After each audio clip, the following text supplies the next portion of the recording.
This is Andy Purewal for Boxing Social in association with Betfred, and for the first time in 2021, I am joined by Sky Sports' Adam Smith over Zoom, unfortunately. But Adam, it's good to catch up with you. Happy New Year! How did you enjoy kind of a festive period as best as what you obviously could in these times?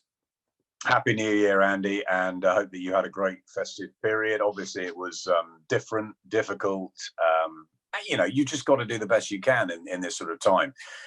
As I've said to you, and we've talked many times before, the most important thing is that everybody is as safe and as healthy as they can possibly be. I've had calls from friends of mine who have tested positive. Some of my family members have, and we haven't been able to see them. And it's been a really difficult time. Fortunately, everybody is okay. They're not in certainly in my family and friends circle, everybody is fine, and there's more and more cases. There's more and more people who've tested positive. And we've escaped that in our house at the moment. So hopefully that's the way it'll continue. We've got 3 kids, and it is it's a difficult period now. We've got the lockdown, we've got homeschooling and all of that. But look, we've been through it before, and we went through it at a time where everything was sort of cancelled, everything ground to a halt pretty much, not just in our world, but in sport generally. Now we've at least got the good news that elite sport can carry on.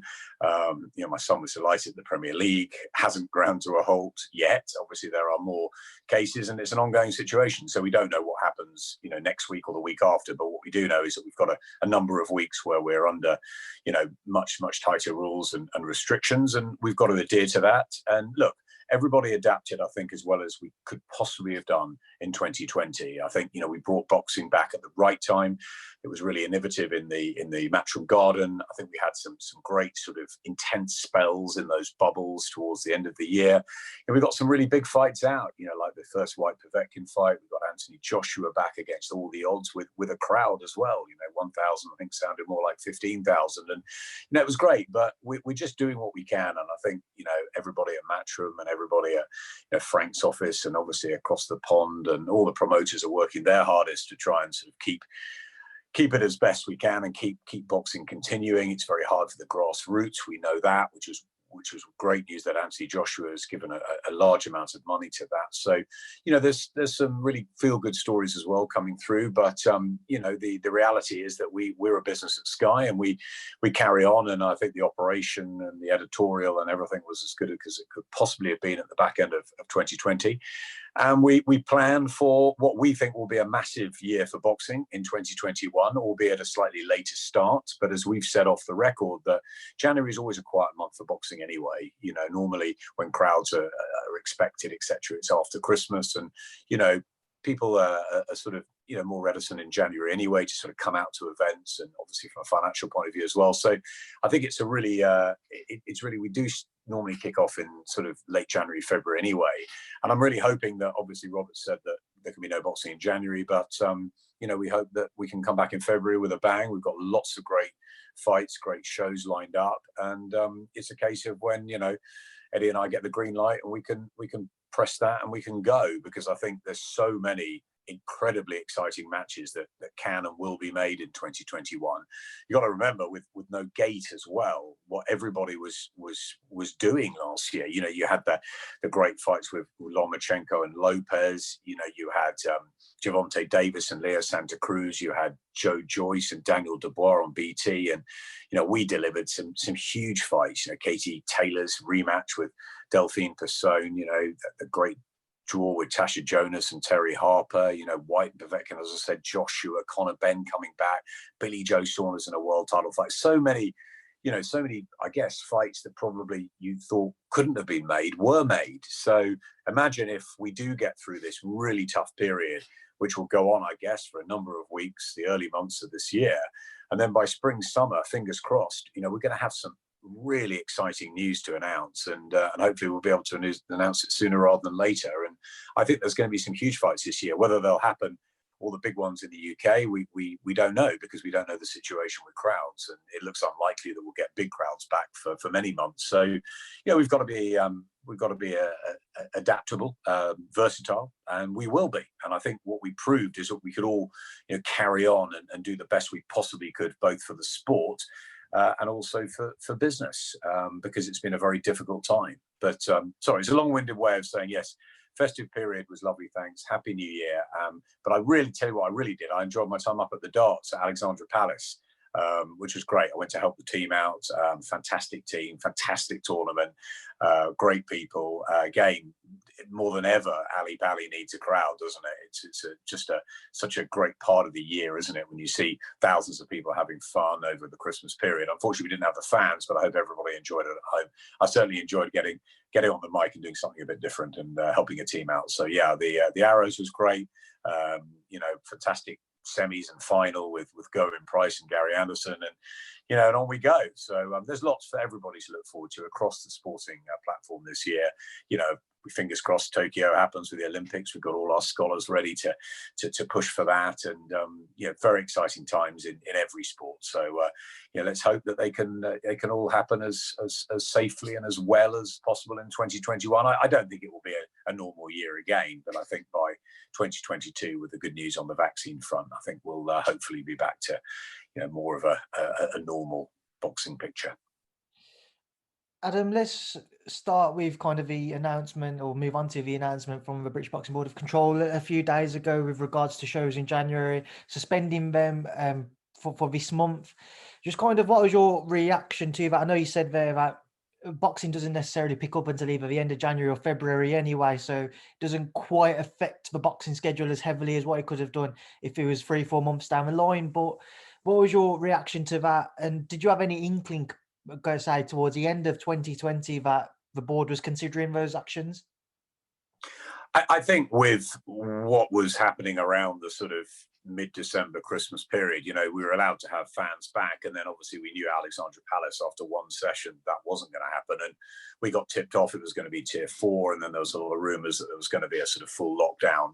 In fact, I thought it might have happened last week rather than this week. So I think it was inevitable. I remember where we were. We had a golden contract show before the last time we were all told to stay at home.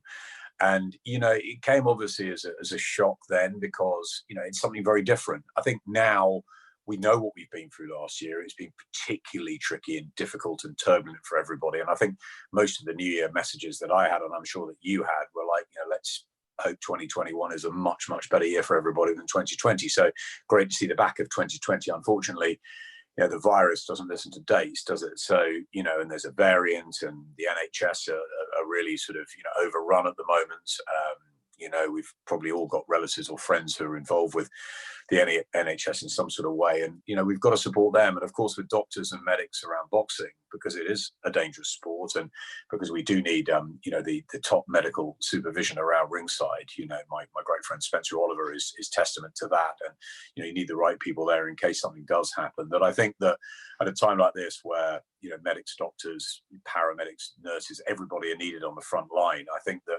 it's a very, very sensible decision and the right decision from Robert Smith. So did I think it would come? Probably yes. I suppose we don't know how long for.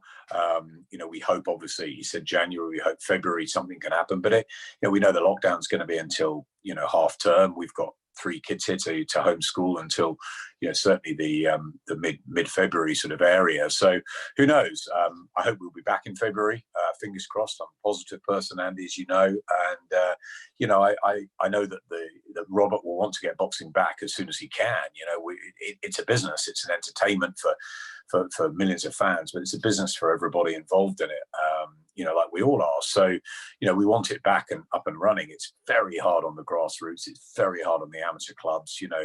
My kids, are going to miss their football and their tennis and their gymnastics and all that. And there's loads out there that are going to miss their boxing classes and their keep fit and all of that. And I think, mentally, it's a difficult time for people, because you need sport, you need to be active, you need to be fit. And obviously it's important for us to watch sport. And it's a bit frustrating, of course, when the Premier League goes on, and, we know that the the other sports are sort of flying. You see the Big Bash happening in Australia, and Test cricket around the world, and and other things. But we've got to listen to the government and what they feel is right in the UK, because there's a lot of people who are losing their lives. There's a lot of people that are testing positive every day. The numbers have gone dramatically up. There's new variants, and the great news is this time there is a solution. There is a vaccine. There are 2 vaccines. There are vaccines that are going to get rolled out.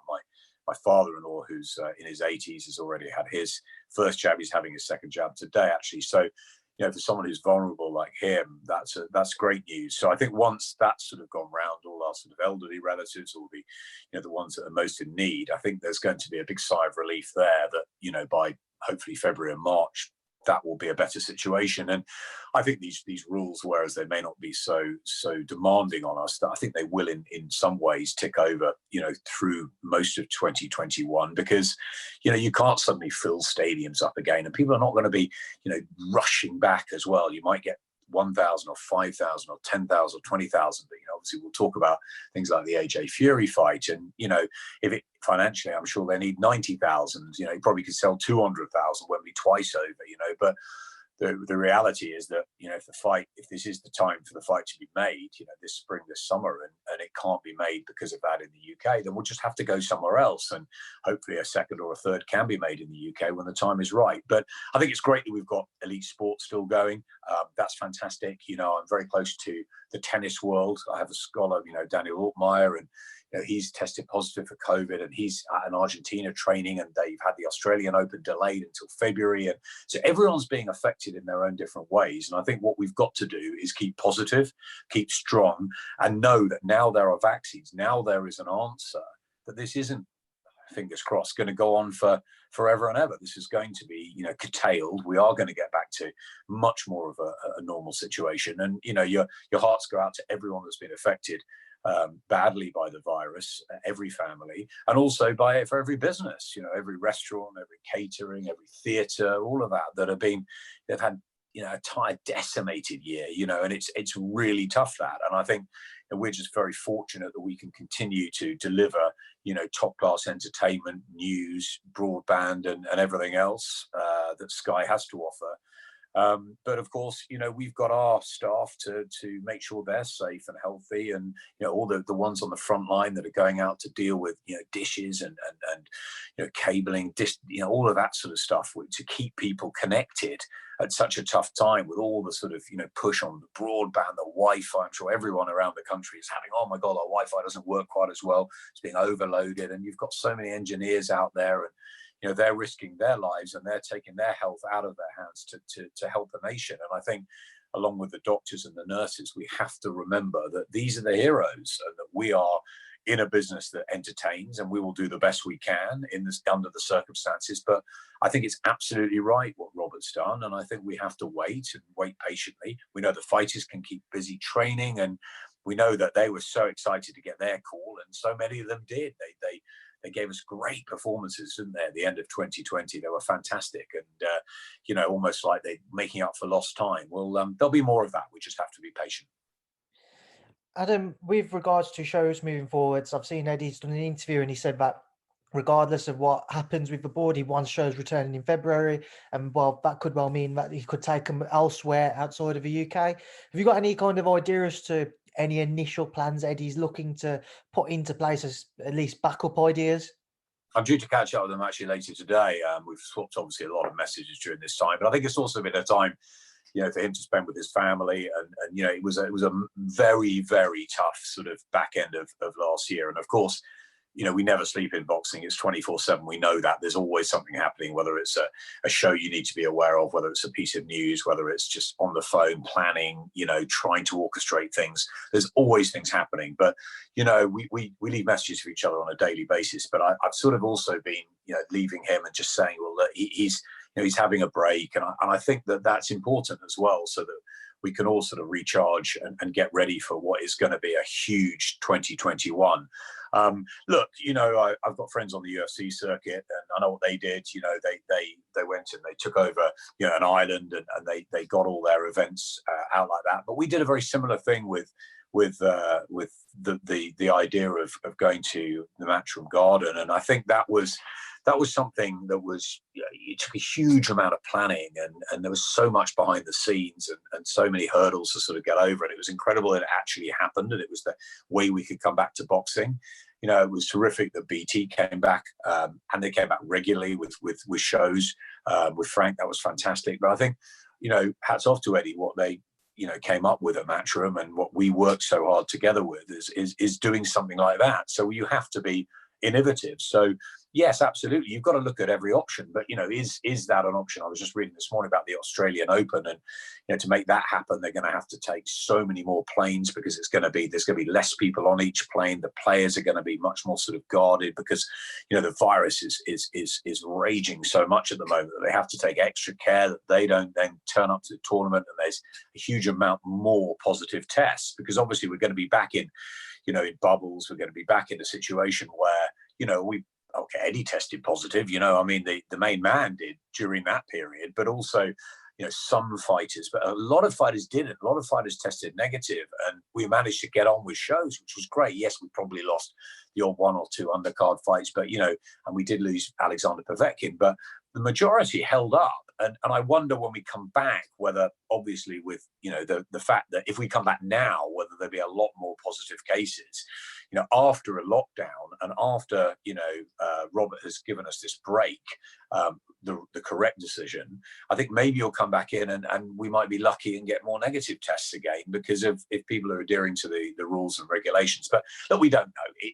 It's a bit Russian roulette. It was last year, and we just have to wait and see, and adapt as when we can. And if we need to get boxing going again, and we need to take steps to maybe go outside the UK, then that's something that Eddie obviously is looking at. I don't think that necessarily will happen, because I think that we'll need to get the UK business back up and running here of boxing. That's up to Robert and the board. They're not going to let us do that before they think it's absolutely safe and right, and their doctors are in the right position, and that's absolutely essential. So I think we shouldn't jump to any conclusions just yet. I think we need to let these next 2 or 3 weeks plan out. We've planned our return. We know where we're going in terms of fights. The fighters know we're ready. We just need a green light. That's all. And I think that it's very selfish as a business and as a sport to say we must go back first. As I said to you last year, we needed football, we needed cricket, we needed golf, we needed other sports to go back first. They're not as dangerous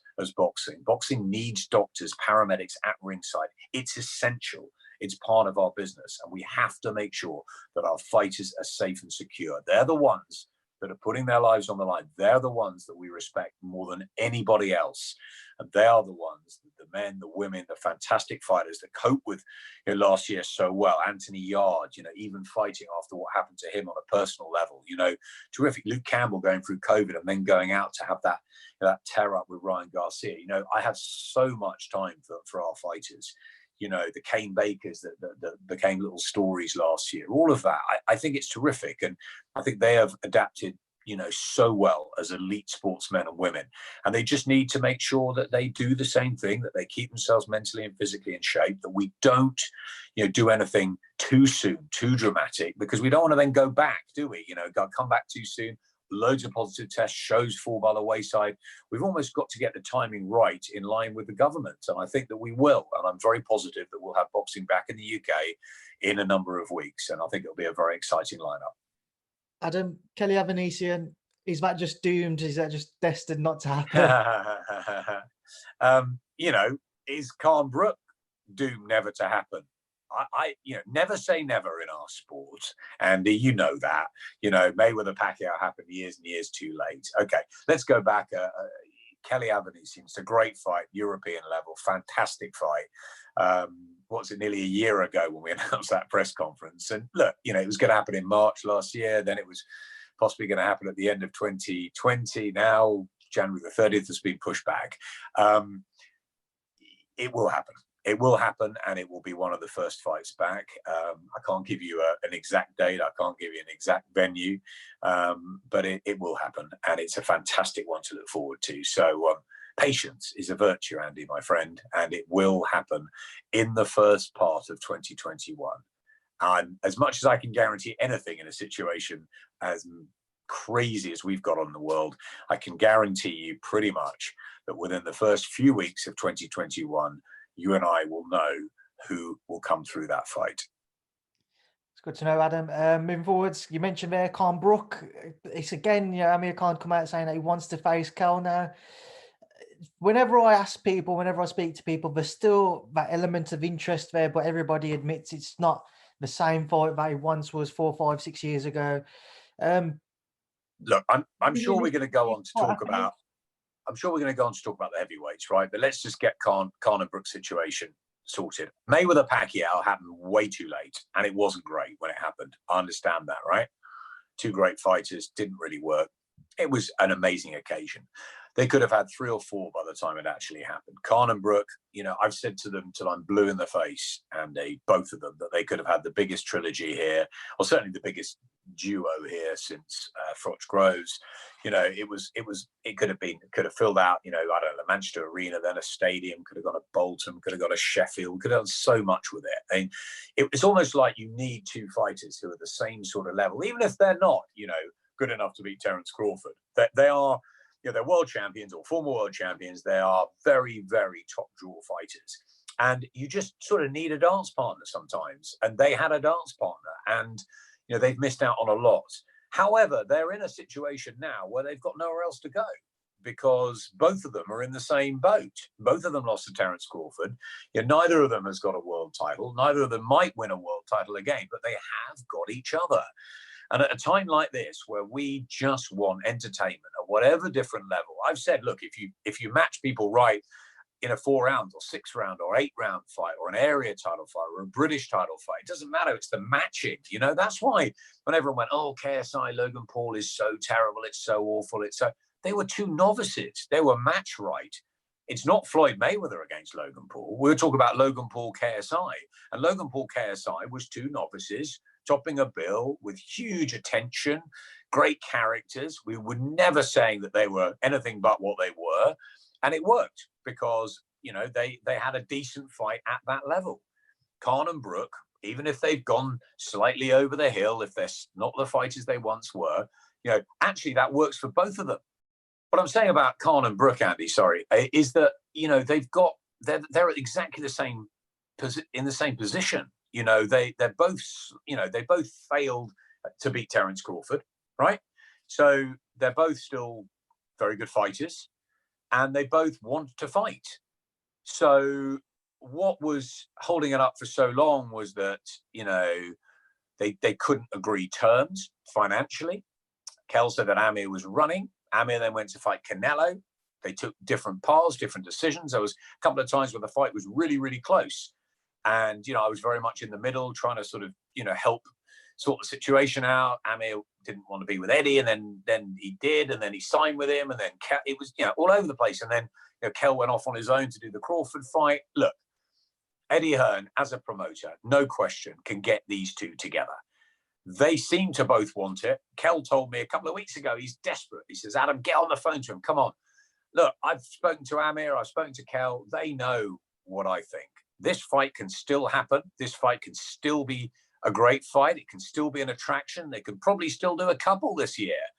Whether it has the same interest, no, it doesn't have what it had before. It's not at that top level like Mayweather Pacquiao and others that go on too long when you talk about fights. But look, Hatton Witter never happened. Lewis Bowe never happened. Calzaghe Froch never happened. I still think there's a really good chance of Khan and Brook happening this year. And I think this is the best possible time, because they've got nowhere else to go. Unless they retire, they can only fight each other now, or no one will care. So, yeah, my message is to both of them. Again, I have so much time for both of them. I have so much respect for them. I've always believed that one day they will share a ring. And I think it's great for the British public. It is too late, probably. But you know what? Better late than never. And they can still give us great value, great entertainment. And the best thing is, Andy, you don't know who's going to win. You can't predict that. I can't predict that. I don't think they know. So let's get it on, because when you don't know who's going to win, and it's at a level, it can be fabulous entertainment. So for me, that's a huge fight we can make this year. Adam, just before we move on to the heavyweights, as you mentioned earlier, I just want to touch on a couple of fights that happened. We haven't had a chance to speak about, obviously, over the festive period. Most recently, this past weekend, Luke Campbell succumbing to a seventh round stoppage defeat to Ryan Garcia. Just reflect on the fight for me, Adam. What was your thoughts? Yeah, look, a shame over the festive period that Callum Smith and Luke Campbell couldn't come home with the treasure.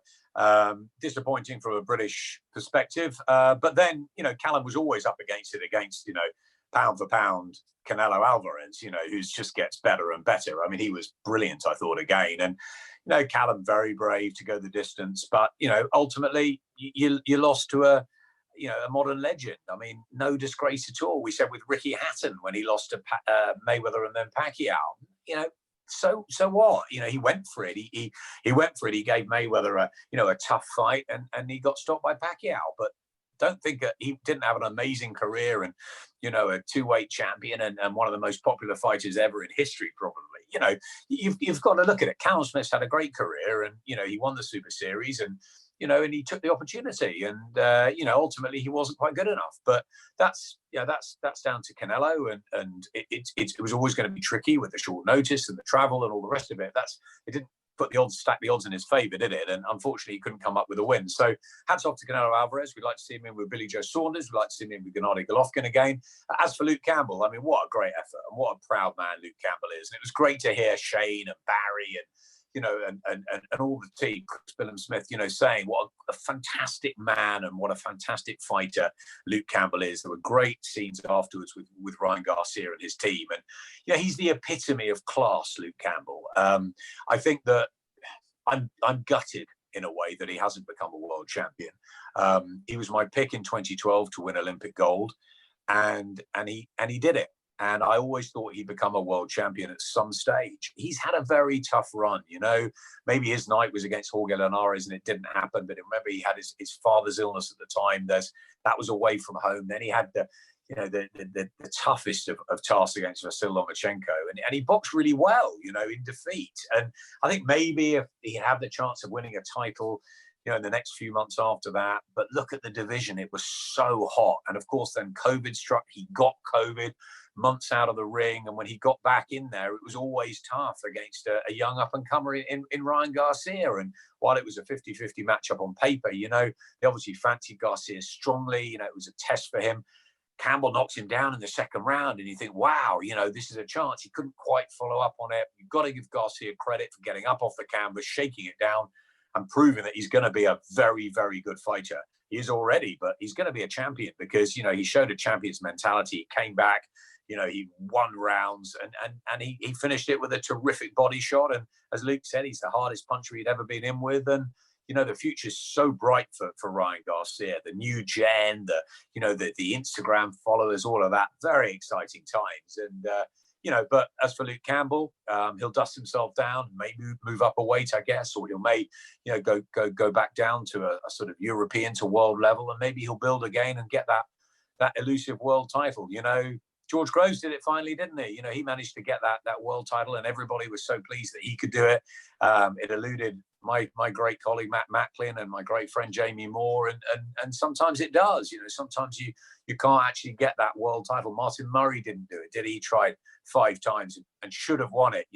Should have, could have, and it's difficult. But you've got to accept that you didn't quite get there, but you gave everything else, and you gave an amazing career, and you achieved so many goals. And I think Luke is an Olympic gold medalist. He's one of the greatest amateurs we've ever had, and he's had a terrific career and a very exciting career. He's had a bit of bad luck, and I think he's certainly got the skills and class both in and out of the ring, to have become a world champion. Whether he can now in this sort of division, difficult.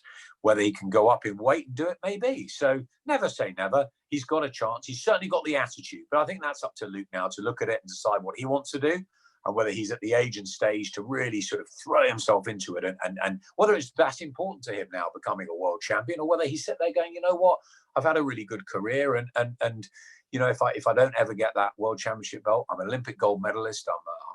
I'm a great fighter. He's got the whole city of Hull behind him and always will do. He's a wonderful guy. He'd be a great coach. He'd be great things. I think there's still some fire burning inside Luke. The performance that he put on the other night shows to me that he still wants it. And I think that, if he can pick himself up, he could still become a world champion given the right situation. But it is harder now, obviously. Adam, just going back to the beginning of your answer, you mentioned the Callum Smith Canelo fight. Obviously, Canelo's defeating Callum with a unanimous decision. Just kind of moving forwards for Callum, it seems to be that if he was to return, he'd most likely be at light heavyweight. Eddie said the other day again in an interview he'd like to make a bout with Joshua Buatsi for a world title further down the line. How far away would you say a bout like that would be from being made? It's a good question, and the light heavyweight division's absolutely buzzing, isn't it? And I think, look, I've said to Callum a couple of times over the years, when are you going to go to light heavyweight? And this was going back some time, because I've always thought he was a light heavyweight in super middleweight clothing. And whether that, look, let's not take anything away from Canelo Alvarez. He beat him fair and square.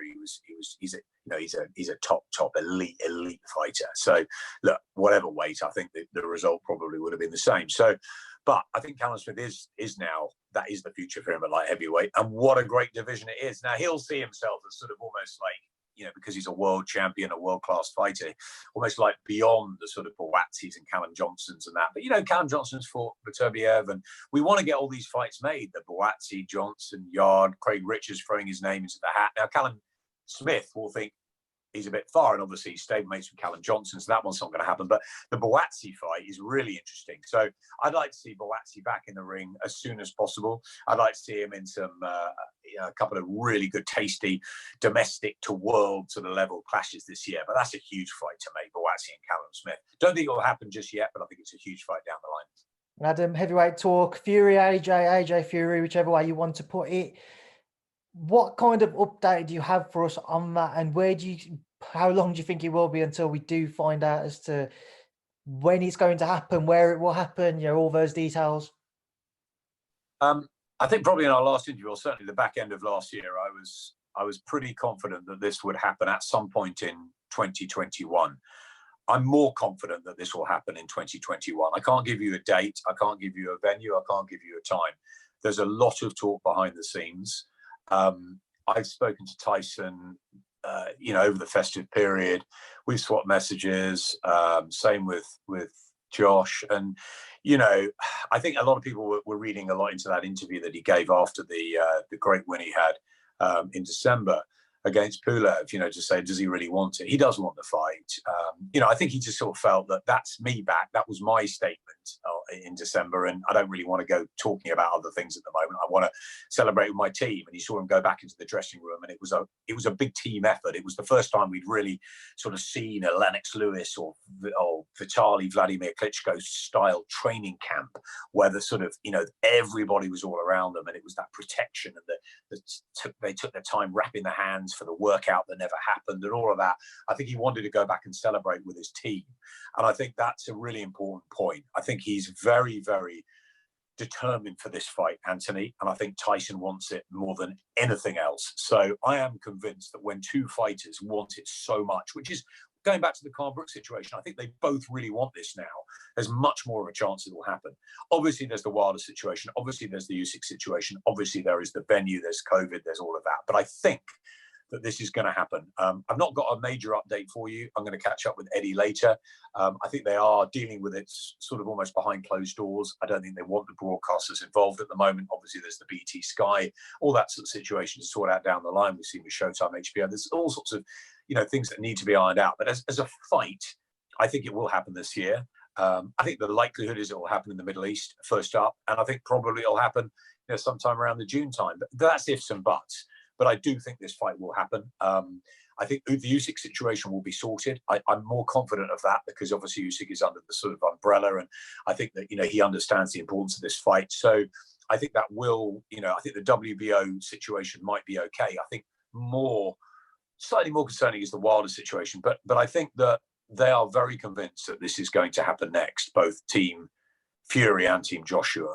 So fingers crossed. I can't give you an update now. Maybe I will be able to soon, but I'm confident. And in a way, Eddie's not telling me. So I think that's how secretive they want it this time. That's how they want to make sure this is actually going to happen before they announce it all. And as Anthony said last year, nothing is announced until his company announce it, until we're all aligned. So yeah, I'll keep you abreast of any news that I hear. And I obviously it is on my agenda to talk to Eddie later. But everything is going to take a bit longer to get right. It's a fight that we'd love to happen at Wembley at Spurs in the UK, of course. But the situation at the moment in the world is obviously very much against us in that way. But it's a situation which between the teams, it's not up to me to make the fight. It's up to Bob Arum, Eddie Hearn, Frank Warren, Anthony Joshua, Tyson Fury. It's up to those five to make this fight, and and obviously their teams around them. It's not up to me. If I get a call to say, "Oh, look, can you have a word with so and so and help us, iron out anything," I'll obviously do my best because I want it, you want it, the fans want it. Most importantly, Andy, the fighters want it. So, again, neck on the line. It will happen in 2021.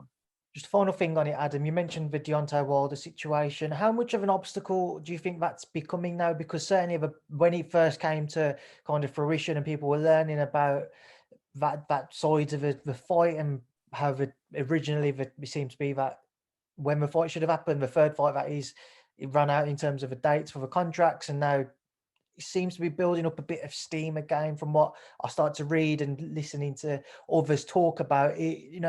How much of an obstacle is that becoming? Look, that's in the hands of lawyers. That's in the hands of other teams. I'm not privy to that. I speak to Shelley Finkel once in a while. We're close. We swap, sort of New Year messages and all that sort of stuff. But ultimately, that's something for them to work out. It's something that's between the Wilder and Fury contract of whatever was put in place for beyond that February 2nd fight. We all thought that they would meet again, obviously in the autumn. Then it was the winter. Did they run out of time, or have Team Wilder got the litigation or the legal side right? I don't know. Is the answer. Can they stop Fury fighting Joshua next? Will Fury give up the titles? Will they just go ahead with the fight? There's all sorts of scenarios that can happen. But if Fury and Joshua are convinced they're going to fight next, now I know the whole point of this was the road to undisputed, and that's what we really want to see with all the belts on the line. But are you telling me that 98% of people won't tune in as they would have been if no belts were on the line just to see this fight? It's the fight that everybody wants to see in Britain, and I believe around the world, is the Fury Joshua Fury, however you want to put it out, whoever's coming into the ring first. No one cares. They just want people. Everyone wants to see that fight. The two, best heavyweights in the world, the two world champions. And look, if belts have to go by the wayside, unfortunately, that is a possibility. I hope it won't happen. I hope that everybody sees sense. Whether money has to be, passed a little bit to Team Wilder, to Team Usyk, and everybody sort of guaranteed things down the line, I don't know. Or whether they will really push for Tyson Fury and, Deontay Wilder they'll have their opinions. He lost his world title and he will want that immediate rematch. But could he go and fight somebody else and let them fight? I don't know. This is all going to be sorted out. So, what I do know is that Team Fury and Team Joshua seem pretty convinced that they're just going to go ahead and have this fight if they can make that fight, make it happen, that it's going to be next. So, to Team Fury, to Bob Arum, he was a lawyer, he'll be very confident. But then again, Shelley Finkel is one of the brightest, wisest, cleverest men in the sport. So it's a very strange situation, and it's one that will, have to be sorted out. So I don't know. I can't answer that.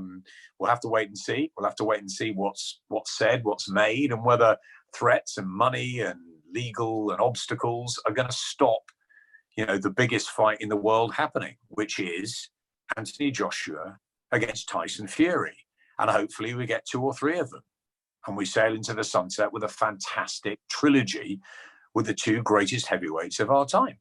And I think, Lennox Lewis, the greatest heavyweight we've ever had. We've had other great heavyweights, David Hayes, we've had others trying, we've had Audley Harrison. Don't forget he won Olympic gold. He might not have made it to the professional heights, but, we've had great heavyweights over the years. Derek has always given us great entertainment. Dillian White, we haven't talked about Dillian. Dillian, if he beats Alexander Povetkin, he's right back in there. Maybe he fights Wilder. There's all sorts of things. Joe Joyce has announced himself on the scene. Who'd love to see Joyce against Chisora or put Parker in there? And there's some great fights to happen. And I think fundamentally what we've learned through this period is that we can still make the great matches. And if we can make Joshua Fury at this time, when they both want it, even despite what's happening in the world, we've got to make it. It's so important. You know, Deontay Wilder will have his chance again. And if there's got to be Wilder against Fury 3, and it's got to be Usyk and Joshua sharing a ring, and we wait until, you know, the back end of the year, and that's what's been decreed, and that's what's got to happen, you know, legally, politically, I don't know. Then we as broadcasters, we do that. We suck it up and we do it. But the fight that we want, Joshua and Fury, have no question. It's the fight that everybody wants. So it's up to the promoters to sort this out, to sort the whole heavyweight situation out. And I, like you, will wait by the phone, Andy, to be hopefully offered one of these fights to say, do you want to broadcast this fight? And let's see what it is. But if I can, if I have my crystal ball and my dream, it's got to be the top of everyone's list, hasn't it? Fury and Joshua Fury, however you look at it, it's got to be. And I'd love to see Wilder in some great fights too. And Dillian White Povetkin, and the winner of that against the winners. And we all want to see all of that. And we all want to see, you know, Billy Joe Saunders have his crack at Canelo. If not, can he fight Eubank? Can Callum Smith get involved? Or will he get involved in the light heavyweight mix? Will we see Josh Kelly if he beats Avanesian against Conor Benn this year? You know, will we have Boazzi and Johnson, or Boazzi and Yard? Will we have, there's so much out there. We haven't even mentioned the women. Let's talk the women. Come on. Katie Taylor against Tasha Jonas. Got to be made now. The Olympic rematch, got to happen. Tasha Jonas after that great performance against Terry Harper. What are we going to do with Terry? Terry, is she going to get that dream fight with Katie? Will she unify the division? What about Chantel Cameron? Savannah Marshall, performance of the year maybe. Can she fight Clarissa Shields? So much out there. And my pick of the one to watch this year, I think everybody else went for the men. I went for a woman, a young woman called Ellie Scotney. Okay, I have not seen as good a professional debut as she showed me in a long time. Right? So she's my one to watch at the prospect level this year. There's so much out there. Rachel Ball and Shannon Courtney going at it again. Fantastic. So many fights to make. So many great times. And we haven't even talked about Josh Warrington in the unification. We haven't even really touched more on the Povetkin White rematch. You know, and what's going to happen with Daniel Dubois? Can he come back? Of course he can. He's young. Well, they all want it. We want it. Patience, Andy. We'll have lots of answers. I honestly think that 2021 will be a huge year for boxing, because I think some of these big fights really will happen this year. Adam, you listed plenty of things where I could follow up and ask you about, but I'm sure that I've taken up enough of your time this morning. So we'll leave you now to enjoy the rest of your day. I appreciate you giving up some time. Thank you for speaking to me for the first time this year, and thank you for speaking to Boxing Social. No problems. Chat soon, Andy.